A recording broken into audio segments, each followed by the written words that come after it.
আসসালামু আলাইকুম।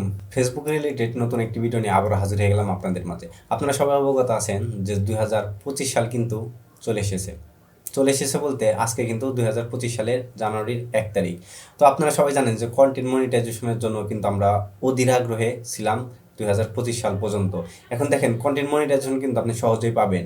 বাট আপনাকে কিছু শর্তগুলা মানতে হবে। যে জিনিসগুলো আপনাকে অবশ্যই মেনে চলতে হবে। আমরা অনেকেই আছি যে কন্টেন্ট ক্রিয়েশন করতেছি। ফেসবুকে অনেক বেশি সময় দিচ্ছি। ফেসবুকে অনেক ভিডিও আপলোড করতেছি, ছবি আপলোড করতেছি, রিলস আপলোড করতেছি। কিন্তু আমাদের কোনোভাবে না কোনোভাবেই আমরা কিন্তু কন্টেন্ট মনিটাইজেশন পাইতেছি না। তো দেখেন এখন আপনি শুধু কন্টেন্ট ক্রিয়েশন করলে হবে না। এখানে কিছু রুলস রেগুলেশনের ব্যাপার আছে। এগুলো যদি আপনারা না মেনে চলেন তাহলে কিন্তু আপনারা শুধু ভিডিও আপলোড করলে কখনোই কিন্তু আপনারা কন্টেন্ট মনিটাইজেশন পাবেন না। সেজন্য আপনাদেরকে অবশ্যই কমিউনিটির দিকে একটু খেয়াল রাখতে হবে। যেমন আপনার পেজটা সুরক্ষিত আছে কিনা, আপনার পেজে কোনো সমস্যা আছে কিনা সেগুলো কিন্তু আপনাদের ফাইন্ড আউট করতে হবে। কি করতে হবে চলুন শর্ট একটা ভিডিওর মাধ্যমে আজকে আপনাদেরকে সবকিছু ডিটেলসে বলার চেষ্টা করব কি করলে আপনারা খুব সহজে কন্টেন্ট মনিটাইজেশন পাবেন। সেজন্য যদি আমি আমার ফেসবুকে চলে আসি, তো দেখেন ফেসবুকে আসার পরে আপনারা সরাসরি দেখতে পারবেন এটা হচ্ছে আমাদের ফেসবুক ফিড। এখন এখান থেকে যদি আমরা আমাদের প্রোফাইলে ক্লিক করি তাহলে দেখতে পারতেছেন এখানে কিন্তু আমাদের প্রোফাইলটা শো করতেছে। এখন যদি আমরা সি ড্যাশবোর্ডে ক্লিক করি, তো দেখেন সেই ড্যাশবোর্ডে ক্লিক করার পরে কিন্তু আমাদেরকে এরকমভাবে ইন্টারফেস দেখায়। যেমন আপনার হচ্ছে ফার্স্ট অফ অল উপরে যদি আপনারা খেয়াল করে থাকেন, আমি যদি দেখাই আপনাদেরকে, তো দেখতে পারবেন এটা হচ্ছে আমাদের উইকলি চ্যালেঞ্জ। প্রথমত আমাদেরকে উইকলি চ্যালেঞ্জের প্রতি কিন্তু খুব বেশি গুরুত্ব দিতে হবে, কারণ উইকলি চ্যালেঞ্জ কিন্তু আমাদেরকে ফেসবুক এমনি এমনি দেয় না। উইকলি চ্যালেঞ্জের অনেক বেশি গুরুত্ব আছে। তো আপনারা চেষ্টা করবেন উইকলি চ্যালেঞ্জগুলো পূরণ করার জন্য। উইকলি চ্যালেঞ্জে কী কী থাকে আমি যদি এখানে ট্যাপ করি, আবারও যদি ট্যাপ করি, তো দেখতে পারবেন উইকলি চ্যালেঞ্জে খুব বেশি যে ক্রাইটেরিয়া থাকে তা না। দেখেন এখানে কিন্তু আমার এখানে দেওয়া আছে যে আপনার 50টা ফলোয়ার লাগবে, 13টা পাবলিক পোস্ট লাগবে এবং আপনার লাইক কমেন্ট লাগবে হচ্ছে আপনার 460টা এবং আপনার ভিডিওটা মানুষ যেন দেখে সেটা লাগবে হচ্ছে 900 প্লে লাগবে। সো দেখেন এটা কিন্তু উইকলি চ্যালেঞ্জের মাধ্যমে পূরণ করতে পারবেন। দ্বিতীয় নাম্বারে যদি আমরা খেয়াল করি দেখতে পারবেন দ্বিতীয় নাম্বারে আমাদের এখানে দেওয়া আছে রেসপন্স 15টা কমেন্ট। তো আমাদের এখানে থেকে কিন্তু 15টা কমেন্টে রিপ্লাই করতে হবে। আমরা যদি এখানে ক্লিক করি তো দেখতে পারবেন যে আমাদের যে কমেন্টগুলো যে এগুলো যদি আমরা রিপ্লাই দিয়ে দিই তাহলে কিন্তু 15টা কমেন্টে রিপ্লাই হয়ে গেল। মানে এটাকে আপনার ফেসবুকে বলে যে আপনাকে রেসপন্স করতে হবে, কারণ আপনি যখন রেসপন্স করবেন তখন কিন্তু আপনার অন্য একটা পেজের সাথে কমিউনিকেশন বিল্ড আপ হয়। সো আপনারা এটা মনে রাখবেন।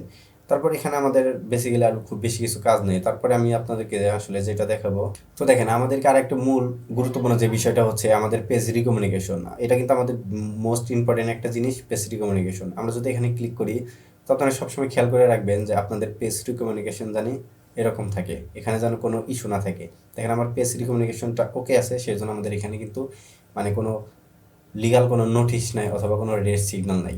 দেন আপনারা পেজ রিকমিউনিকেশন অনেকেই শুধু চেক করে থাকেন, কিন্তু পেজ রিকমিউনিকেশনের পিছনে কিন্তু আরও অনেক কিছু থাকে। যেমন আমরা অনেকেই আছি যে নতুন কন্টেন্ট ক্রিয়েটর, বিশেষ করে দেখা যায় যে টিকটক থেকে ভিডিও এনে ডাউনলোড করে তারপরে হচ্ছে আপনার ফেসবুক পেজে আপলোড করতেছে, অথবা আমরা ব্যাকগ্রাউন্ডে মিউজিক বাজাইতেছি, সেই মিউজিক সহ আমরা পোস্টে আসলে আপলোড করতেছি। তারপর অনেক রকমের অনেক কিছু থেকে থাকে। যেমন আমরা মানে আমাদের শরীরে যদি কোনো পোশাক না থাকে সেক্ষেত্রে কিন্তু আমাদের প্রোফাইলে কিন্তু ফ্ল্যাগ কন্টেন্ট দেখা দেয়। যেমন আপনারা যদি কোনো শরীরে পোশাক না রেখে যদি আপনারা কোনো কন্টেন্ট আপলোড করে থাকেন সেটা কিন্তু ফ্ল্যাগ কন্টেন্ট হয়ে যায়। অনেক কিছু কিন্তু এই পেজ রিকমিউনিকেশনে কিন্তু দেখায় না। সেটা দেখায় কোন জায়গায় সেটা আপনাদেরকে দেখাই। এগুলো আসলে আপনাদেরকে মানতে হবে, না মানলে কিন্তু আসলে ফেসবুকে আপনারা যতই কাজ করে থাকেন কিন্তু এখান থেকে কিন্তু কোনো কিছু পাবেন না। তো দেখেন আমি যদি আবার আপনাদেরকে আরেকটা সেটিং দেখানোর জন্য এই প্রোফাইলের এইখানে যদি ক্লিক করি, তো আপনারা উপরে ক্লিক করবেন। ক্লিক করার পরে আমরা নিচের দিকে স্ক্রল করে তারপরে আসবেন হচ্ছে সেটি হেল্প অ্যান্ড সাপোর্টে। তো হেল্প অ্যান্ড সাপোর্টে আসলেন। হেল্প অ্যান্ড সাপোর্টে আসার পরে দেখতে পারবেন যে এখানে সাপোর্ট ইনবক্স নামের একটা অপশন আছে। সো এখানে ক্লিক করে দেবেন। তো এখানে কিন্তু অনেক গুরুত্বপূর্ণ একটা অপশন সেটিং লুকিয়ে আছে। তো দেখতে পাচ্ছেন প্রথমে আছে কিন্তু আপনার রিপোর্ট অ্যাবাউট আদার্স, এটা কিন্তু একটা গেল। তারপর হচ্ছে ইউর অ্যালার্টস, তো এগুলোতে আপনারা ক্লিক করবেন। তো দেখেন এগুলোতে ক্লিক করলাম, নো রিপোর্টস। এখানে কিন্তু আমার এখানে কিন্তু নো রিপোর্টস দেখাচ্ছে, তার মানে আমার প্রোফাইলটা আসলে ভালো আছে অথবা পেজটা আমার ভালো আছে। তো দেখেন এখানে মূলত কোন ধরনের কন্টেন্টগুলো এখানে দেখায়, বিশেষ করে হচ্ছে যারা হচ্ছে কপিরাইট কন্টেন্ট দেয়, মানে বিশেষ করে হচ্ছে মিউজিক কপিরাইট ধরলে অথবা কোনো কিছু কপিরাইট ধরলে এখানে কিন্তু আপনার শো করবে। দ্বিতীয় নাম্বার হচ্ছে ইউর অ্যালার্টস, আপনার যদি কোনো ভিডিওতে ফ্ল্যাগ কন্টেন্ট থাকে অথবা আদার্স কোনো ছোটোখাটো ইস্যু থাকে সেগুলো কিন্তু এই জায়গাগুলোতে দেখায়। এই জায়গাগুলোতে যে ইস্যুগুলো দেখাবে এগুলোর জন্য কিন্তু আপনারা কন্টেন্ট মনিটাইজেশন পাবেন না। দেন সবগুলো কিন্তু আমাদের চেক হয়ে গেল। দেন দ্বিতীয় নম্বরে কথা হচ্ছে এখন কন্টেন্ট মনিটাইজেশনের জন্য কন্টেন্ট মনিটাইজেশনের জন্য আমাদের যেটা করতে হবে, আমাদের কিন্তু এখানে অনেকগুলো রুলস রেগুলেশন আছে। যেমন আপনারা ধরতে পারেন যে প্রতিদিন কিন্তু নিয়ম করে আমাদেরকে রিলস আপলোড করতে হবে। এক কথায় বলতে গেলে অনেকে বলে থাকে যে আসলে আমাদের প্রতিদিন ভিডিও আপলোড করতে হবে, ছবি আপলোড করতে হবে, রিলস আপলোড করতে হবে। না ভাই, আপনি এখানে অ্যাক্টিভ থাকেন। ফেসবুক বলতেছে আপনি অ্যাক্টিভ থাকেন, আপনি কন্টিনিউয়াসলি ফেসবুকে যে অ্যাক্টিভ আছেন সেটা ফেসবুককে বোঝাতে হবে।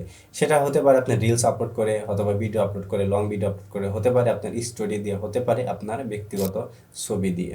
এইরকমভাবে কিন্তু আপনারা যদি কন্টিনিউয়াসলি ফেসবুকে অ্যাক্টিভ থাকতে পারেন এবং আপনাদের রিচ এঙ্গেজমেন্টটা বাড়াতে পারেন, তাহলে কিন্তু আপনারা পেয়ে যেতে পারেন যে কোনো সময় কন্টেন্ট মনিটাইজেশনের ইনভাইট। সো আশা করি এই ছোট্ট একটা ভিডিওর মাধ্যমে এত কিছু বোঝাতে পারলাম। যদি আপনাদের কারো কোনো পেজে কোনো সমস্যা থেকে থাকে তাহলে আমাকে কমেন্টে জানাতে পারেন, এবং পেজ থেকে দেখে থাকলে অবশ্যই আমাকে ইনবক্স করতে পারেন। তো এই ছিল আজকে ছোট্ট একটা ভিডিও। আশা করি ভিডিওটা ভালো লাগছে, আর ভিডিওটা যদি ভালো লেগে থাকে তাহলে অবশ্যই চ্যানেলটি সাবস্ক্রাইব করে দেবেন পরবর্তী ভিডিও পাওয়ার জন্য।